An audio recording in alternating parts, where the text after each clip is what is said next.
శ్రీ గురుభ్యో నమ. శక్తిపాత దేశికేభ్యో నమ. అందరికీ శుభోదయం అండి. నిన్న మనం చెప్పుకున్న ఆడియోలో దేవాలయ సందర్శన వల్ల వ్యక్తిత్వ వికాసం ఎలా జరుగుతుంది అని చెప్పేసి కొంత చెప్పుకుందామండి. ఈరోజు మరి అందరికీ వచ్చే ప్రశ్న ఏంటంటే, ముక్కోటి దేవతలు మరి ఇన్ని ఆలయాలు, ఇన్ని రకరకాల ఆలయాలు కట్టాల్సిన పని ఏమిటి? మరి ఆలయాలు ఇన్ని రకాల ఆలయాలు కట్టారు, హిందూ దేవతలు ఒకే పరిస్థితిలో 7, 8, 9, 10 అట్లా ఆలయాలు కట్టేస్తున్నారు. మరి ఇన్ని రకాల ఎంత వైవిధ్యం ఎందుకండి? ఒక ఆలయాన్ని కట్టుకొని పూజ చేసుకోవచ్చు కదా అని ప్రతి ఒక్కళ్ళు వేసే ప్రశ్న అది. ప్రతి ఒక్కళ్ళకి వచ్చేటువంటి ప్రశ్న అనమాట. అన్యమతాల వాళ్ళు ఎక్కువ వేస్తుంటారు అన్నమాట. మళ్ళీ కూడా చాలామందికి అర్థం కాదు ఎందుకు ఇంతమంది దేవతలు ఉన్నారని చెప్పేసి. ఆయన ఏదో పెద్దవాళ్ళు చెప్పారని మనం ఏంటంటే దాని గురించి పెద్దగా ఆలోచించకుండా వెనకాలంటే భయం, మళ్ళీ భగవంతుడు స్వరూపాలను ఏమన్నా అంటే మనకి ఏమైనా ఆపదలు వస్తాయని చెప్పేసి మనం యాంత్రికంగా ఏం చేస్తున్నాం అంటే ఈ ఆరాధనా పద్ధతులన్నీ యాంత్రికంగా ఉంటాయి అనమాట. ఎందుకు ఏర్పరిచారు ఇవన్నీ? మరి శాస్త్రాలు, మరి ఆగమ శాస్త్రం ఇన్ని రకాల దేవతలని మరి ఆరాధనా పద్ధతులు ఎందుకు ప్రవేశపెట్టింది?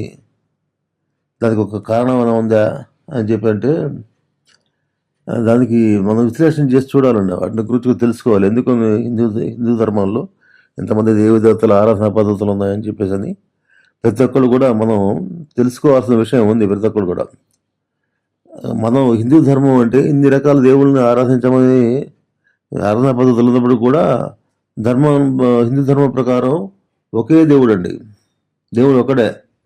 ఆయన అనేక రూపాల్లో కనిపిస్తూ ఉంటాడు అనమాట. అనేక రూపాల్లో కనిపిస్తుంటాడు ఆయన. కాబట్టి దీని వెనకాల ఉన్నటువంటి లోతైన ఆధ్యాత్మిక, తాత్విక, సామాజిక కారణాలను మనం విశ్లేషణ చేయాల్సిన అవసరం ఉందండి. తెలుసుకోవాలి. ఎందుకంటే ఇప్పుడు చాలామంది ఏంటంటే ఒక దేవాలయాలు అంటే ఒక మూఢనమ్మకం, దేవతారాధన అంటే మూఢనమ్మకం అనేటటువంటి ఒక ఫారెన్ కల్చర్కి వచ్చేసారు అందరూ. కాబట్టి అది మనం దీని వెనకాల ఉన్నటువంటి మన వాళ్ళు ఏ ఉద్దేశంతో పెట్టారు? పూర్వీకులు, ఋషుల ముందులు ఎంతో ఆలోచించి వ్యవస్థను ఏర్పాటు చేశారనమాట. ఆ వ్యవస్థలో ఉన్నటువంటి అసలైన అర్థం ఏంటంటే తెలుసుకోవాలి మనం. అందులో ఒకటండి, మన హిందూ ధర్మశాస్త్ర ప్రకారం దేవుడు ఒకడే, కానీ ఆయన నిరాకార నిర్గుణ పరమాత్మ స్వరూపం అనమాట. ఆయనకి ఆకారం లేదు, నిర్గుణ స్వరూపం. తర్వాత పరమాత్మ సచ్చిత్తానంద స్వరూపం, సచ్చిదానంద స్వరూపుడు అనమాట దేవుడు అంటే. అది అల్టిమేట్ అనమాట. మరి ఎందుకు మరి ఇన్ని రకాల ఆరాధనా పద్ధతులు ఏర్పరిచారంటే ఇక్కడ మనం దాని వెనకాల ఉన్నటువంటి మూల కారణం ఏంటంటే ఏకత్వంలో బహుత్వం అనమాట. ఏకత్వంలో బహుత్వం అంటే ఏకం సత్విప్రా బహుధా వదంతి అంటే సత్యం ఒకటే, కానీ జ్ఞానము దాన్ని అనేక పేర్లతో పిలుస్తారు అనమాట. జ్ఞానులు ఏం చేస్తారంటే సత్యం ఒకటే అయినప్పటికీ జ్ఞానులు దాన్ని అనేకమైనటువంటి రకాల పేర్లతో పిలుస్తుంటారు అనమాట. పరమాత్మ ఒకడే అయినా కూడా భక్తుల సౌలభ్యం కోసం ఆయన వివిధ రూపాల్లో వ్యక్తం అవుతుంటాడు అనమాట. పరమాత్మ స్వరూపం ఒకటే, కానీ భక్తుల యొక్క సౌకర్యం కోసం, సౌలభ్యం కోసం ఆయన రకరకాల రూపాల్లో వ్యక్తం అవుతుంటాడు అనమాట. ఒకే వ్యక్తి మనకి ఎట్లయితే ఒకే వ్యక్తి తండ్రిగా ఉంటాడు, కొడుకుగా ఉంటాడు, భర్తగా ఉంటాడు, బయటకు వెళ్ళి ఉద్యోగం చేసేప్పుడు ఉద్యోగిగా ఉంటాడు, వ్యాపారం చేసేప్పుడు వ్యాపారస్తుడిగా ఉంటాడు, వేరు పాత్రలను ఎట్లయితే పోషిస్తాడో అదేవిధంగా భగవంతుడు కూడా కనిపిస్తాడు. ఇది మొదటి విశ్లేషణ అనమాట. చింతన చేసినప్పుడు మనకు అర్థం అవ్వాలి ఈ విషయం. ఒకే వ్యక్తి ఇన్ని రకాలుగా ఎట్లా ఉంటాడు? భగవంతుడు ఉండలేడా? అన్ని రకాలైనటువంటి శక్తులు కలిగిన భగవంతుడు ఎన్ని రకాలుగా కనిపించడానికి అవకాశం ఉంది? ఏ రకంగా చూసినా కూడా భగవంతుడు ఉండగలడు అనమాట. కాబట్టి ఇది ఒకటి అర్థం చేసుకోవాలి. తర్వాత ప్రకృతి శక్తుల ఆరాధన పూర్వకాలంలో ఎట్లా ఉండేదంటే, మన పూర్వకాలంలో ఋషులు కానీ వాళ్ళు కానీ ముందులు కానీ అక్కడ ఉన్నటువంటి ప్రజలు ప్రకృతి శక్తిని ఆరాధన చేసేవాళ్ళు అనమాట. ఉదాహరణకి వాయుదేవుడిని, గాలిని వాయుదేవుడు గాను, నీటిని వరుణదేవుడు గాను. ఎందుకంటే మనం బతికిస్తున్నాయి అంటే మనకి బతికించడం ఏంటి, మనకు సహాయపడుతుంది అనమాట. ప్రకృతి శక్తులని వాటి సహాయం లేకపోతే మనం జీవించలేము అనమాట. జీవించడం మనుగడ లేదనమాట. కాబట్టి దాన్ని పవిత్రంగా, తర్వాత వాటికి పట్ల భక్తితోటి కలిగి ఉంటాం అనే భావాన్ని అవి దేవతా స్వరూపాలుగా భావించారనమాట. అగ్నిదేవుడిగా అట్లా మామూలుగా ఆ, వరుణదేవుడు కానీ, వాయుదేవుడు కానీ, తర్వాత అగ్నిదేవుడు కానీ, ఇట్లా దేవతా స్వరూపాలుగా మనకి ఏర్పడ్డాయి అన్నమాట అవన్నీ. కాబట్టి ఇవన్నీ ఆరాధన పద్ధతులు ఏర్పడాలి. దేవుళ్ళని దాన్ని ఎట్లా ఆరాధించాలి, దానికి తగ్గట్టుగా మనం ఎట్లా ఉండాలి, ప్రకృతి శక్తులను ఎట్లా సంరక్షించుకోవాలి వాటి పట్ల భక్తి ఉంటే ప్రకృతిని ఇప్పుడు వాతావరణ కాలుష్యం ఉందండి. వాతావరణ కాలుష్యం ఏంటి, అది ఎవరికన్నా అవగాహన ఉంటే ఇది 10 మందికి ఉపయోగపడేటి ఈ గాలిని మనం కలుషితం చేస్తున్నాం. అందరూ శ్వాస ద్వారా మరి ఎన్ని రకాల వ్యాధులు వస్తాయండి వాతావరణ కాలుష్యం వల్ల. చెట్లని వాటిని మనం ప్రకృతిని దైవంగా భావించినప్పుడు ఏమవుతుందంటే పర్యావరణం కూడా దాని గురించి కూడా ఎవరు పట్టించుకోరు. అది దేవతా స్వరూపంగా భావించినప్పుడు భక్తితోటి తర్వాత శ్రద్ధతోటి వాటి యొక్క వికాసానికి తోడ్పడతారు అనమాట. కాబట్టి ప్రకృతిని పూజించడం అనేది మనకి ఒక సనాతనంగా మనకి ఆరాధన పద్ధతులన్నీ ఏర్పడ్డాయి అనమాట. ప్రకృతి సంరక్షణ బాధ్యత వదిలిపెట్టకుండా ఉండటం కోసం అని చెప్పేసి మన పూర్వీకులు ఎంతో ఆలోచించి ఇవన్నీ ఏర్పరిచారన్నమాట. దేవతా స్వరూపాలను ఏర్పరిచారన్నమాట. అన్నింటినీ ప్రకృతిలో కనిపించే ప్రతిదీ కూడా దైవ స్వరూపమైన భావంతో వాళ్ళు ఆరాధన పద్ధతులు ప్రారంభించారన్నమాట. అంటే ప్రతి అంశంలో దైవత్వాన్ని చూడటం అనేది మన సంస్కృతిలో ఉన్నటువంటి ఒక పెద్ద గొప్పతనం. అది ప్రతి అంశంలో దైవత్వాన్ని చూడటం, ప్రతి దానిలో ఆ చెట్టు పుట్టను పూజిస్తారంటారు అనమాట. ప్రతి దానిలో దైవత్వాన్ని చూస్తారనమాట. మానవుడు మన హిందువులు సనాతన ధర్మాన్ని అనేది సనాతన ధర్మాన్ని అవలంబించేటువంటి ప్రతి ఒక్కళ్ళు అనమాట. ప్రతి ఒక్కళ్ళు కూడా ప్రకృతిలో దైవాన్ని ప్రతి అంశంలో ఇప్పుడు శాంత బ్రహ్మద్వైత సిద్ధాంతాల్లో కూడా ఇక్కడ కూడా ఏంటంటే అణువులో పరమేశ్వరుడే దర్శిస్తారనమాట. ఈ సాధనలో ఎట్లా ఉంటుంది, ప్రతి అణువులోనూ భగవంతుడు ఉన్నారనే భావంతో సాధన చేస్తారనమాట. ఈ కాశ్మీరీ శైవ సిద్ధాంతాల్లో కూడా ఇవే సాధనలు ఉంటుంది, దీనికి సంబంధించిన సాధనలే ఉంటాయి అన్నమాట. కాబట్టి ఇక్కడ ఏంటి, ఈ ప్రకృతి శక్తుల ఆరాధన కారణంగా మనకి ఎన్ని రకాల దేవుళ్ళు ఉన్నారన్నమాట. ప్రకృతి అనేక రకాలుగా ఉంటుంది కదా. ఆ ప్రకృతి యొక్క శక్తుల యొక్క ఆరాధన పద్ధతులు అంటే దాన్ని గౌరవించే విధి విధానాలు, ప్రకృతి సంరక్షించేటందుకు పాటించాల్సిన నియమాలు, దాని పట్ల గౌరవభావం కలిగి ఉండటం అనేది ఏర్పరచడం కోసం ఈ ఆరాధన పద్ధతులు ఏర్పడండి. రెండోది ఇది. తర్వాత మూడో కారణం ఏంటంటే మనకి కాస్మిక్ ఫంక్షన్స్ ఉంటాయండి. అంటే మనకి మామూలుగా ప్రకృతికి సంబంధించినటువంటి కొన్ని ఫంక్షన్స్ ఉంటాయి అన్నమాట. ఇట్లా సూర్యదేవుడు ఉదయించడం కానీ, సూర్య ఆరాధన కానీ, ఇట్లా కాస్మిక్ ఫంక్షన్స్, తర్వాత వరుణదేవుడిని ఆరాధించే పద్ధతులు కానీ ఇవన్నీ ఉంటాయి అన్నమాట. అట్లాగే విధుల నిర్వహణ కూడా అట్లాగే ఉంటుంది అన్నమాట. అంటే విశ్వం సక్రమంగా నడవడానికి అనేక శక్తుల యొక్క కలయిక, అనేక శక్తుల యొక్క తోడ్పాటు కావాల్సి ఉంటుంది అన్నమాట. విశ్వాన్ని సక్రమంగా నడపడానికి అనమాట. దానికోసం ఎట్లయితే మనం బాహ్య ప్రపంచంలో ఎలాగైతే ఒక దేశాన్ని కానీ రాష్ట్రాన్ని కానీ జరిపేందుకు ప్రధానమంత్రి ముఖ్యమంత్రి ఉండి వాళ్ళ కింద పనిచేసే శాఖలు ఎట్లయితే ఉంటాయో, అదేవిధంగా ఒక పరమాత్మ స్వరూపానికి మరి ఆ స్వరూపం నుంచి వచ్చినటువంటి దేవతా స్వరూపాలు ఏవైతే ఉన్నాయో ఆ విశ్వాన్ని నడుపుతూ ఉంటాయన్నమాట. అది ఎట్లా నిత్యానంద గుణ పరమాత్మ స్వరూపం అంటే సచ్చిదానంద స్వరూపం ఏంటంటే పరమాత్మ నుంచి వచ్చినటువంటి ఈ శక్తులు ఏవైతే ఉన్నాయో మన ప్రపంచాన్ని నడుపుతుంటాయి అనమాట. అంటే సత్వ రజస్తమో గుణాలకు సంబంధించినటువంటి వ్యక్తులు కూడా ఎట్లా ఉంటారంటే సత్వ రజస్తమో గుణాలతో కూడి ఉంటారు అనమాట. కాబట్టి సత్వగుణంలో ఉన్నవాడు సత్వగుణ ప్రధాన దేవతలు, అంటే రజోగుణ సంబంధమైనటువంటి రజోగుణంతో ఉన్నటువంటి వ్యక్తులకి రజోగుణ సంబంధమైనటువంటి దేవతలు ఆరాధనా పద్ధతులు ఏర్పడతాయి. అట్లాగే తమోగుణ సంపత్తి కలిగినటువంటి వ్యక్తులకి తమోగుణ సంబంధమైనటువంటి సాధనలు ఏర్పడాయి అనమాట. అంటే ఏ గుణాలు డామినేషన్ ఉన్నా కూడా వ్యక్తులు ఒక్కోళ్ళు ఒకటి డామినేటెడ్గా ఉంటాయి అనమాట. సమస్థితి అనేది ఉండదు, ప్రతి ఒక్కళ్ళు ఏదో ఒకటి ఎక్కువ తక్కువ ఉంటాయి అనమాట. కాబట్టి ఆ సమస్థితికి తీసుకొచ్చేందుకు ఎవరు ఏ గుణంలో ఉన్నా కూడా ఆ గుణం నుంచి వాడు ఉన్నత స్థితికి వెళ్ళడానికి వీలుగా ఆరాధన పద్ధతులు ఏర్పడ్డాడు. అందుకని ఇంతమంది దేవతలు అన్నమాట. అంటే ఒక వ్యక్తి యొక్క స్వభావాన్ని అనుసరించి వాడు ఏ స్వభావంలో ఎక్కడున్నా కూడా వాడు వాడు తగ్గ సాధనలు చెప్పారనమాట. అంటే సమగ్రమైన డెవలప్మెంట్కి ఇందులో అవకాశం ఉంది. ఒక వ్యక్తి ఇప్పుడు మిగతా మతాల్లో లేనటువంటి సౌలభ్యం ఏంటంటే మిగతా మతాల్లో అందరూ ఒకటే పాటించాలి, ఏ స్వభావంలో ఒకటే వాళ్ళందరికీ చెప్పేది ఒకటే అనమాట. కాబట్టి ఒకే దేవుడు ఉంటాడు, ఒకే రకంగా ఇది ఉంటుంది అనమాట. తర్వాత ఈ రకంగా వ్యక్తుల్లో ఉన్నటువంటి వైవిధ్యాన్ని అనుసరించి ఆ, వాళ్ళ యొక్క స్వభావాన్ని అనుసరించి ముందుకు పోయేటట్టు మార్గం ఏదైతే ఉందో అది ఇందులో ఉందండి. సనాతన ధర్మంలో ఉందన్నమాట. హిందూ ధర్మంలో ఉందన్నమాట. అంటే ఏంటి, మీరు ఫలానా వాళ్ళు ఫలానాదే చేయాలి ఏం లేదన్నమాట. ఎవరు ఏ స్థాయిలో ఇప్పుడు ఆ రకంగానే గ్రామ దేవతలు కానీ, తర్వాత మళ్ళీ రకరకాల దేవతల యొక్క స్వరూపాలు కానీ, ఇప్పుడు ఆ, విష్ణుమూర్తి దేవాలయాలు, శివుడి దేవాలయాలు, అమ్మవారి దేవాలయాలు ఇన్ని ఏర్పడటానికి కారణం అంటే ఎవరి స్వభావానికి ఉగ్ర స్వభావం గల వాళ్ళు దేవతలను పూజిస్తుంటారండి. సాత్వికంగా కొంచెం సాత్వికంగా, తర్వాత ఆ, రాజస ప్రవృత్తి కలిగా అంటే అలంకారాలకి వాటికి ఆ, పూజలకి ఎక్కువ విలువ ఇచ్చేవాళ్ళు విష్ణుమూర్తి దేవాలయాలకు వెళ్తుంటారండి.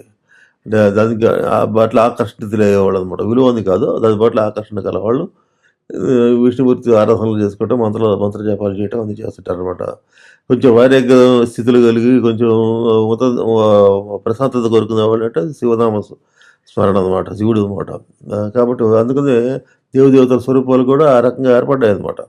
కాబట్టి ఇది ఏంటంటే ఒక వ్యక్తిని సమగ్ర వికాసానికి కావాల్సినటువంటి ఆరాధన పద్ధతులు, తర్వాత ఇవన్నీ ఒక సైంటిఫిక్ మెథడ్స్ తోటి ఏర్పడి సైంటిఫికల్లీ ఎంతో ఆలోచించి మన పూర్వీకులు ఎంతో ఆలోచించి ప్రతి ఒక్కళ్ళ సమగ్ర వికాసం కోసం అది ప్రవేశపెట్టారు తప్పితే ఇందులో ఈ మనం ఇంతమంది హిందూ మతంలో ఇంతమంది దేవతలు, ముక్కోడి దేవతలు ఉన్నారని చెప్పేసి విమర్శిస్తుంటారు కదా, వాళ్ళ కోసం ఇది చెబుతుంది అనమాట. అటువంటి వాళ్ళు దాన్ని మనం విశ్లేషణ చేసి చూసినప్పుడు ఇదన్నమాట లోపల ఇంత మనం తెలుసుకోవాల్సిన విషయం అనమాట. ప్రతి ఒక్కళ్ళు తెలుసుకోవాల్సిన విషయం అనమాట. తర్వాత ఇంకోటి మనకి వేదాల్లో చెప్పారనమాట. ఏం చెప్పారండి, ఆకాశాత్ పతితం యథా గచ్చతి సాగరం సర్వదేవ నమస్కారం కేశవం ప్రతిగచ్చతి. అంటే ఏంటి, ఆకాశం నుండి వర్షం పడుతుందండి, అది చెరువుల్లో నదుల్లో అట్లా నిండిపోయి తర్వాత ఎటు వెళ్తుందండి, అటు ప్రవాహం ఆగదు. క్రమక్రమంగా ఎక్కడికి సాగరంలోకి వెళ్ళి మన సముద్రంలోకి వెళ్ళి కలిసి అక్కడ స్థిరపడిపోతుందన్నమాట. కాబట్టి మనం ఏ పూజలు చేసినా కూడా భగవంతు పూజలు ఏవి చేస్తున్నట్టు ఏ స్థాయిలో ఏమి పూజలు చేసినా కూడా అదన్నీ ఆ పూజ ప్రభావం వల్ల పూజలు సక్రమంగా శ్రద్ధగా చేయడం వల్ల ఏమవుతుంది, అందరు చివరికి చేరుకున్నది ఒకే ప్రదేశం అనమాట. అందరు చేరుకున్నాడు భగవంతుడి సాన్నిధ్యానికి వెళ్తారు ప్రతి ఒక్కరు కూడా. ఎవరు ఎక్కడ నమస్కారం చేసినా కూడా ఎవరు చేరుతుందని చెప్పారంటే కేశవం ప్రతిగచ్చతి. అంటే భగవంతుడు శ్రీకృష్ణ పరమాత్మకి చేరుతుందని భగవద్గీతలో చెప్పారు. తర్వాత ఒక చెరువు ఉందండి. ఒక చెరువు చుట్టూతా మీరు ఏ పక్క నుంచి వచ్చేదో నీళ్లు తీసుకెళ్ళచ్చు. అది ఒకటే మార్గం ఉండి స్థిరంగా ఏముండదు. చెరువు చుట్టూతా ఉన్నటువంటి ఏ మార్గం నుంచి వచ్చినా కూడా భగవంతుడిని, అట్లాగే ఏ మార్గంలో పూజ చేసినా కూడా భగవంతుడి యొక్క అనుగ్రహాన్ని పొందవచ్చు అని చెప్పేసి శాస్త్రాలు చెప్పినాయి. అది మొదటి అందరికీ ఈ తెలుసుకోవాల్సిన అవసరం ప్రతి ఒక్కళ్ళ మీద ఉందన్నమాట. ప్రతి ఒక్కళ్ళు కూడా తెలుసుకొని చేయాలి. ఇవన్నీ ఎందుకు చెప్పారు, ఇవన్నీ మనకు స్వభావానికి అనుకూలమైనటువంటి దేవతలు ఎవరున్నారో మంత్ర శాస్త్రాలు కానీ ఇవన్నీ ఏంటంటే లోపల ఉన్నటువంటి మన స్వభావానికి అనుగుణంగా మనకు ఏ దేవతారాధన మనకు ఉన్నత స్థితిని కలిగిస్తుందని చెప్పేసి అది తెలుసుకొని చేయాలి. ఏ దేవతను ఆరాధన చేసినా కూడా భక్తితో చేయాలి, శ్రద్ధతో చేయాలి, విశ్వాసంతో చేయాలన్నమాట. అదే ఈశ్వరి ప్రణాదం అంటారు అనమాట. అందులో మన నియమాల్లో యమం అంటే ఏమో ప్రపంచంలో మనం జనులతో ఎట్లా ఉండాలి, ప్రపంచంలో మన ప్రజలతో మనం ఎట్లా ఏ జాగ్రత్తలతో ఎటువంటి నియమాలతో ఉండాలని యమం చెబుతుండే. అది నియమం అంటే ఏంటి, వ్యక్తిగతంగా మనం ఎటువంటి ప్రికాషన్స్ తీసుకోవాలి వ్యక్తిగతంగా. అంటే సాధన చేసేటప్పుడు ప్రతి ఒక్కరు మన జాగ్రత్తలు ఉండాలి కదా. ఆ జాగ్రత్తల్లో భాగంగా ఏంటి చెప్పారంటే ఈశ్వర పరిణామము అంటే భగవంతుడిని నమ్మటం, పరిపూర్ణంగా నమ్మటం, భగవంతుడి పట్ల పరిపూర్ణ విశ్వాసం కలిగి ఉంటుంది అనమాట. విశ్వాసం అంటే ఇప్పుడు మామూలు ప్రపంచంలో ప్రతి అణువులలో భగవంతుడు ఉన్నాడండి. మీరు ఏ సాధన చేసినా కూడా అందులో కూడా ఆ సాధనలో అంతర్లీనంగా భగవంతుడి శక్తే ఉంటుంది అక్కడ కూడా. కాబట్టి అది నమ్మకం, అది పెట్టుకోవాలి ఫస్ట్ మనం. అదేదో ఇది తక్కువ సాధన అనేది అది ఎక్కువ సాధన అని చెప్పేసి క్షణం ఒక చోట నుంచి ఒక చోటకి వెళ్ళటం, ఒక దేవాలయం నుంచి ఇంకో దేవాలయానికి వెళ్ళటం, అక్కడ ఇంకో దేవుడు ఉన్నాడు, ఇక్కడ ఇంక ఈ దేవుడు ఉన్నాడు, ఇది అందరి ఇంకా ఇదే గోల్ అనమాట. బయటకు వచ్చిన తర్వాత మనం భయంతో చేయకూడదండి ఏ సాధన కూడా. భక్తితోటి చేయాలి. భక్తితోటి విశ్వాసంతో చేయాలి. అది మీరు ఇంట్లో కూర్చొని చేయొచ్చు. మీరు ఏ దేవత ఇష్టమైతే, ఏ దేవతలు ఇష్టమైతే ఆ దేవత యొక్క ఆరాధన చేసినా కూడా ఆ ఫలితం ఎవరికి చెందుతుందండి? సర్వదేవ నమస్కారం కేశవం ప్రతిగచ్చతి. అంటే కేశవుడికే చెందుతుంది అనమాట, భగవంతుడికే చెందుతాడు, పరమాత్మ స్వరూపానికి చెందుతుంది అనమాట. మీరు ఏ దేవుడు, ఎందుకని ప్రతి అణువులో భగవంతుడు ఉన్నాడు, ప్రతి చోట భగవంతుడు ఉన్నాడు అనమాట. అప్పుడు మీ శరీరం ఉందండి, ఇంత పెద్ద శరీరంలో ఒక చోట గిల్లితే శరీరం మొత్తం దెబ్బ భరించట్లా. అట్లాగే ఒక సంతోషం కలిగింది శరీరం మొత్తం ఆ ఫీల్ కలగట్లా. అట్లాగే భగవంతుడిని మీరు ఎక్కడ పూజ చేస్తే, ఏ రకంగా ఏ స్థాయిలో పూజ చేసినప్పటికి కూడా మీరు మొత్తం దాన్ని పూజా ఫలం ఎక్కడ చేరుతుందంటే పరమాత్మ దగ్గరికి వెళ్తుంది అనమాట. కావాల్సింది ఏంటి మనకి? శ్రద్ధ, విశ్వాసం. భగవంతుడి పట్ల పరిపూర్ణమైనటువంటి శ్రద్ధ, విశ్వాసం కలిగి ఉండాలన్నమాట.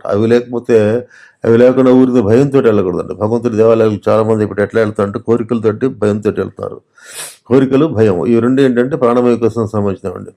ఈ భయాల వల్ల ప్రాణమయ కోసంలో బ్లాక్స్ వస్తాయండి. అంటే ఫోబియాలు అంటారు వాటిని. భయాలు నిరంతరం భయపడటం వల్ల మనకేమిటంటే ప్రాణమయ కోసంలో ఫోబియాలు ఏర్పడతాయి అన్నమాట. రకరకాలైనటువంటి మానసికమైనటువంటి వ్యాధులు వస్తాయి అన్నమాట. అట్లాగే ఈ ప్రాణమయ కోశంలో కోరికలు ఎక్కువ ఉండడం వల్ల అంటే నిరంతరం ప్రాణమయ కోశంలోకి రావాల్సి వస్తుంది అనమాట. ఎందుకంటే కోరికలు జరగాలంటే ప్రాణమయ కోశం యొక్క సహకారం కావాలి, స్థూల శరీరంతో సహకారం కావాలి. అంటే పైన అంతకుముందు చెప్పిన పంచకోశాలలో పైన ఉన్నటువంటి మనోమయ కోశము, విజ్ఞానమయ కోశము, ఆనందమయ కోశం అనేవి ఉన్నాయండి. అందులో ఈ 3 కోశాలు కూడా మనకి అభివృద్ధిలోకి రావాలి. అవి కూడా డెవలప్ కావాలి. అవి డెవలప్ కావాలంటే మనం ఎంతసేపటికి లోయర్ స్టేజెస్లో తిరుగుతున్నప్పుడు ఆ పై కోశాలు ఎట్లా డెవలప్ అవుతాయండి. కాబట్టి మనకి తృప్తి అనేది, మనకు భగవంతుడు ఏదైతే ఇచ్చాడో దాని పట్ల తృప్తి పడి మనం భగవంతుడి ఆరాధన అనేది చేసుకోవాలండి. చేసుకున్నప్పుడు ఏమైందంటే ఉన్నతమైనటువంటి మానసిక స్థితిలో ఏర్పడతాయి అన్నమాట. విజ్ఞానమయ కోశంలోకి వెళ్తాం. హృదయపూర్వకంగా మనం పనులు చేసినప్పుడు ఏమవుతామంటే మన విజ్ఞానమయ కోసం పరిధిలోకి వెళ్ళిపోతాం అనమాట. ఏ పని చేసినా కూడా హృదయపూర్వకంగా చేయడం ఏంటంటే మనం స్వార్థం లేకుండా మనం సమాజ హితంగా చేసే ప్రతి పని అది హృదయపూర్వకంగా చేసేటట్టు అనమాట. అటువంటి పని వల్ల ఏమవుతుందంటే మనం విజ్ఞానమయ కోశానికి మనం అందులోకి ఎంటర్ అవుతాం. విజ్ఞానమయ కోశాలకు ఎంటర్ అయ్యి మనం మా జీవితం ఏమవుతుంది, ఉన్నతమైన విలువలు అనేది ఏర్పడతాం జీవితంలో. మన దేనికోసం వచ్చాం ఇక్కడికి, మనకి ఉన్నత ప్రజ్ఞాస్థితులు పొందటానికి ప్రతి ఒక్కరు కూడా భగవంతుడి సాక్షాత్కారం కోసం ప్రతి ఒక్కరు జన్మలు తీసుకున్నాడు. మరి అవి ఎట్లా ఏర్పడతాయి? ఉన్నతమైన మానసిక స్థితుల వల్ల ఏర్పడతాయి. కాబట్టి ఎంతసేపు మనం దిగు స్థాయిలో మనసు ఉన్నప్పుడు మనకు ఆ స్థితులు ఎట్లా ఏర్పడతాయి? అప్పుడు ఉన్నతమైన మానసిక స్థితులు రావాలంటే మనం సాధన చేయాలి. దాన్ని తపస్సు అంటారు అనమాట. ముందర ఋషిగా మారాలి. ఋషిగా మారి తర్వాత మహర్షిగా మారటం అనమాట. మహర్షి అంటే ఏంటంటే ఇప్పుడు ఈ పై స్థాయికి రావడం. పై స్థాయికి వచ్చినట్టు అంటే విజ్ఞానమయ కోసం, ఆనందమయ కోసం స్థాయికి వచ్చిన వాళ్ళు మహర్షి అంటారు అనమాట. వాళ్ళు అంటే యోగ స్థితిలో పరాకాష్ఠ అనమాట. అంటే యోగంలో పరాకాష్ఠ అంటే ఏంటంటే ఇక్కడ నేను అనేది ఉండదండి. నేను లేకుండా అంత సమిష్టి అనమాట. మొత్తం ఒకటే చైతన్యం అని చెప్పేసి, మొత్తం భగవత్ చైతన్యం అన్నింటిలో ఉందని చెప్పేసి తెలుసుకునేటువంటి ఆ ప్రజ్ఞాస్థితులు వస్తాయి అన్నమాట. ఆ ప్రజ్ఞాస్థితుల కోసం ప్రతి ఒక్కరు ప్రయత్నం చేయాలన్నమాట. దానికోసం ప్రతి ఒక్కరు ప్రయత్నం చేయాలి.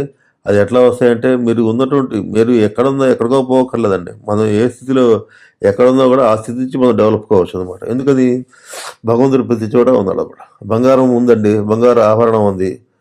ఏ ముక్కలో ఏదో బంగారమే ఉంటుంది. అందులో వేరే ఏమి ఉండదు అందులో. అంటే భగవంతుడు సర్వం అంతటా వ్యాపించుతాడు అనమాట. మీరు ఏ సాధన చేసినా కూడా ఆ సాధన యొక్క పరిణామం ఎక్కడికి భగవంతుడి దగ్గరికి వెళ్ళిపోతుంది అనమాట. నమ్మకంతో మీరు ఏ సాధన చేసినా కూడా ఆ సాధన యొక్క ఫలితం ఎక్కడికి వెళ్తుందంటే భగవంతుడి దగ్గరికి వెళ్తుంది అనమాట. ఇమీడియట్గా. దానికోసం మన హృదయంలో ప్రతి ఒక్కళ్ళ జీవుల హృదయంలో ఉన్నాడండి. మనం చేసే ప్రతి ఆలోచన భగవంతుడికి తెలుస్తుంది. ప్రతి చిన్న చీమ చుట్టుకున్నా కూడా భగవంతుడికి తెలుస్తుంది. అక్కడ పెద్దగా అరవాల్సిన పని లేదు. దేవుడు కొంతమంది చూడండి, దేవాలయాల్లో మసీదుల్లో పెద్దగా అరిచి వాళ్ళు ఇచ్చేస్తుంటారు అనమాట. అంత అరవాల్సిన పనే లేదు. భగవంతుడు లోపల ఉన్నాడు. హిందూ మత సనాతన ధర్మం ఏం చెబుతుందంటే భగవంతుడు బయట లేడు, నీ లోపల ఉన్నాడు. లోపలికి అంతర్ముఖ ప్రయాణం చేయమని చెబుతాం అనమాట. లోపలికి వెళ్ళినప్పుడు భగవంతుడు ఏ రూపంలో ఉన్నాడు అంటే ప్రాణశక్తి రూపంలో, స్పందన రూపంలో ఉన్నాడు అనమాట. కాబట్టి అంత సూక్ష్మ స్థాయిలోకి మనసును తీసుకెళ్తే ఏమైంది, లోపల ఉన్నటువంటి భగవంతుని దర్శించవచ్చు. అంటే లోపల భగవంతుడిలో ప్రతి ఒక్కళ్ళ భగవంతుడు ఉన్నాడు కాబట్టి మనం మనం ఆలోచనలు కూడా ఆయన గ్రహించే స్థాయి చిన్న మనం మనం ఎవరికి తెలియదు అనుకుంటాం, మన లోపల లోపల ఆలోచనలు ప్రతి ఆలోచన భగవంతుడు గమనిస్తుంటారు అనమాట. మనలో ఎప్పుడైతే పరివర్తన మొదలవుతుందో, విశ్వాస శ్రద్ధ భక్తి విశ్వాసాలు భగవంతుడి పట్ల ఎప్పుడైతే మొదలైతాయో అప్పుడు భగవంతుడు నీకు సహాయ సహకారాలు అందిస్తాడు అనమాట. ఎట్లా అందిస్తాడు? నీకున్నటువంటి ఏ, ఒక ఒక ఒక పుస్తకం రూపంలోనో ఒక గురువు రూపంలోనో వచ్చి నీకు నెక్స్ట్ ఆయన ఈ నెక్స్ట్ ఈ సాధన ముందుకు పోవడానికి మార్గం అనేది సుగమం చేస్తాడు అనమాట.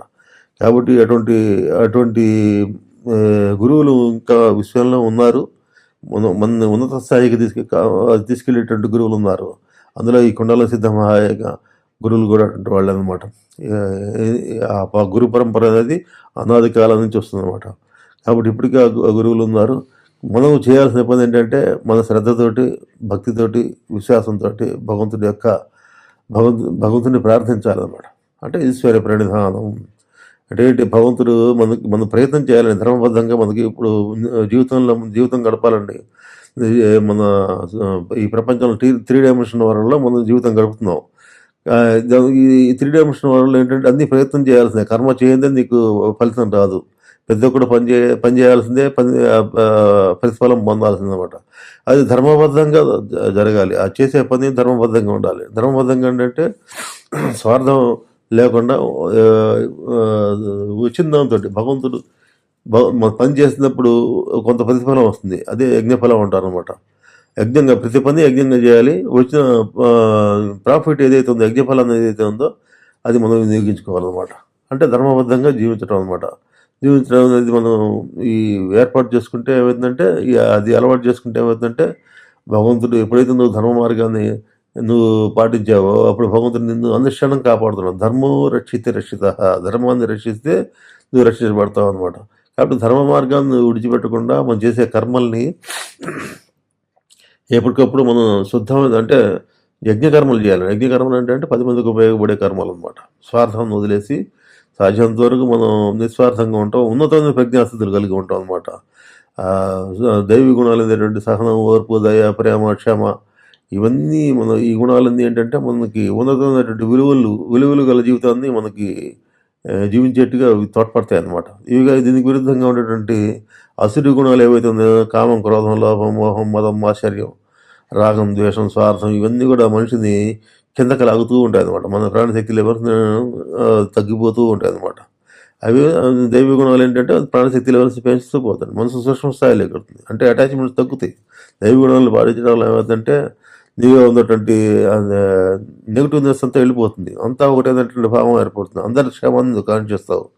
కాబట్టి ఇదండి మన దేవాలయ వ్యవస్థ వల్ల మనకు కలిగే లాభాలు ఇవన్నీ అనమాట. ఇవన్నీ ఏంటి? ఇవన్నీ మన యొక్క లోపల ఉన్నటువంటి సత్వస్థితిని పెంచుతాయండి.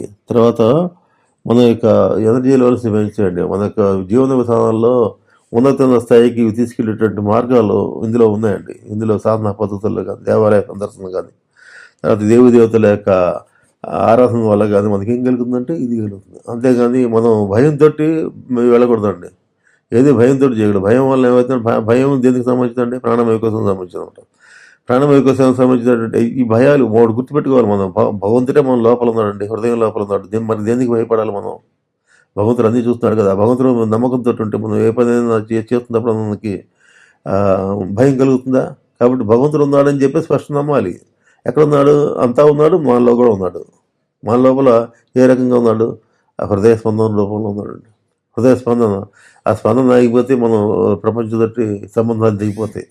కాబట్టి ఇటువంటి లోపల అంతర్లీనంగా భగవంతుడు ఉండి అన్ని చేస్తున్నాడని చెప్పేసి విశ్వాసం మనకు కలగాలి. బాహ్య ప్రపంచంలో కూడా భగవంతుడే అన్నిట్లో ఉన్నాడని చెప్పేసి అని తెలుసుకున్నప్పుడు ఏమవుతుందంటే అది ఎలివేషన్కి, అదే ముక్త స్థితికి తీసుకెళ్తాం. అంతటా భగవంతుడు ఉన్నాడు, ఆయన మనలో ఉన్నాడని చెప్పేసి అని ఆ భావం ఏదైతే ఉందో ఆ భావానికి వచ్చినప్పుడు ఏంటంటే అది ఆనందమయ కోసానికి వెళ్తారనమాట. అది పూర్ణ జ్ఞానం అనమాట. పూర్ణ జ్ఞానం ఏంటంటే నేను అనే భావం, నేను అనేది వదిలేయటమే. అహంకారం అనేది వదిలేసి అహంకార రహితమైన జీవితం గడపడం అనమాట. అటువంటి అది ముక్త స్థితి ఎప్పుడు వస్తుందండి? ఈ జన్మలో సాధించవచ్చు. అది కాబట్టి ఇది అందరూ అటువంటి దీనిలో ఆ, మన ఋషులు ముందులు చెప్పినటువంటి విధి విధానాలను పాటిస్తూ ఉన్నతమైన ప్రజ్ఞాస్థితులకి అందరూ వెళ్ళాలని ఆశిస్తూ గురుమణుల యొక్క కృప, కుండల సిద్ధ మహాయోగ గురువుల యొక్క కృప అందరి మీద ఉండాలని కోరుకుంటూ ఈ రోజుకి స్వస్తి అండి. రేపు కొత్త విషయాన్ని చెప్పుకుందాం.